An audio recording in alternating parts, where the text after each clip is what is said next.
Mawu oyamba. Bukhu la Momoni ndi mawu odzadza auzimu osasiyana ndi bukhu lopatulika Baibulo. Ndi mbiri ya zinthu zimene Mulungu adachita ndi anthu okhala Mdziko la Amerika komanso ali odzadzidwa ndi uthenga wabwino osatha. Bukhuli linalembedwa ndi aneneri akale motsogozedwa ndi mzimu wachinenero komanso vumbulutso. Bukhuli muli mawu omwe analembedwa pa miyala ya golide ndi mneneri yemwe anagwiritsidwa ntchito ndiyenso mlembi yemwe anatchedwa ndi dzina loti Momoni. Mbiri imeneyi muli uthenga omwe uli kuonetsa ku kafukufuku wa dziko civilization m'magawo awiri otchedwa Anefai ndi Alamani.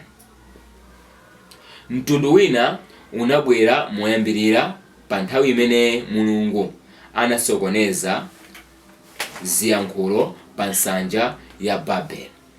Mtundu umenewu ndi wa Aeladi. Patapita zaka zochuluka mitundu yonse inawonongedwa kupatula mtundu wa Alamani umene uli mtundu wotsala wachimwenye Mdziko la Amerika. Nkhani yofunika kwambiri mu bukhu ili la Momoni ndi kuyamba kwa utumiki wa Ambuye Yesu pakati pa mtundu wa Chinefai atangouka kwa akufa. Uthengawu ukukhazikitsa chiphunzitso cha uthenga wabwino, ukufotokozera ndondomeko ya chipulumutso, ukufotokozeranso anthu zimene akuyenera kuchita kuti akhale nawo mtendere mmoyo uno komanso moyo wosatha. Momoni atatha kulemba zonse izi pa magome, iye anazipereka kwa Moroni, mwana wake amene anawonjezera mawu ena angapo asanawabise magomewo m'phiri la Khomla. Mchaka cha 1823 pa September 21, Moroni atauka kwa akufa anaonekera mwa mzimu wa mneneri wina wotchedwa Yoseph mwana wa Smith, ndipo anatsimikizira kuti zonse zomwe zinalembedwa kale zikuyenera kudzasindikizidwa mchinenero cha Chingerezi mtsogolo. Patapita nthawi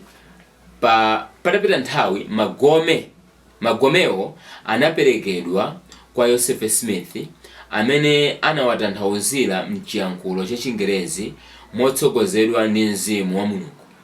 Kufikira pano zasindikizidwa ziyankhulo zosiyanasiyana ngati umboni wina woti Yesu ndi mwana wa Mulungu wamoyo, ndi kuti wonse amene adza kwa iye ndi kumvera malamulo ake ndi miyambo ya uthenga wabwino adzapulumuka.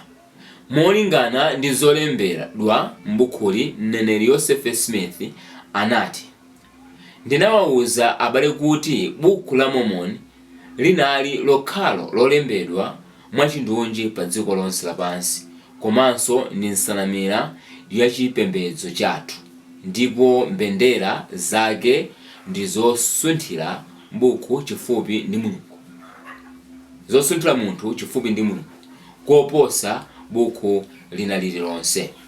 Kupatulapo Joseph Smith, Ambuye anapatsanso kwa iwo 11 mwayi wa kuona magome olembedwawo kuti akhale mboni zachoonadi ndi chiyero cha bukhu la Momoni. Zolembera za 11 zaphatikizika m'bukhuli ngati maumboni a anthu asanu ndi atatu.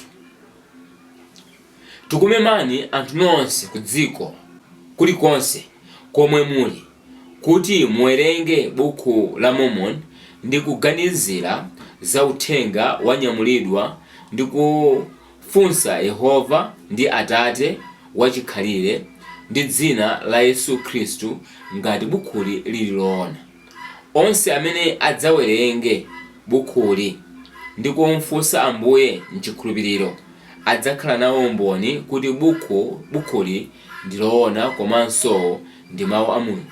Izi ndi zotheka ndi mphamvu ya Mzimu Woyera. Onse amene adzakhale nawo umboni uwu kudzera mphamvu ya Mzimu Woyera adzadziwanso kudzera mphamvu yomweyo kuti Yesu Khristu ndi mpulumutsi wa dziko lapansi. Adzadziwanso kuti Joseph Smith ndi mneneri m'masiku ano akumapeto, komanso mpingo wa Yesu Khristu wa masiku ano akumapeto ndi ufumu wa Mulungu umene wakhazikitsidwanso kuno ku dziko lapansi kukonzekera kubwera kachiwiri kwa mpulumutsi. Umboni wa anthu atatu omwe adaona ndi maso.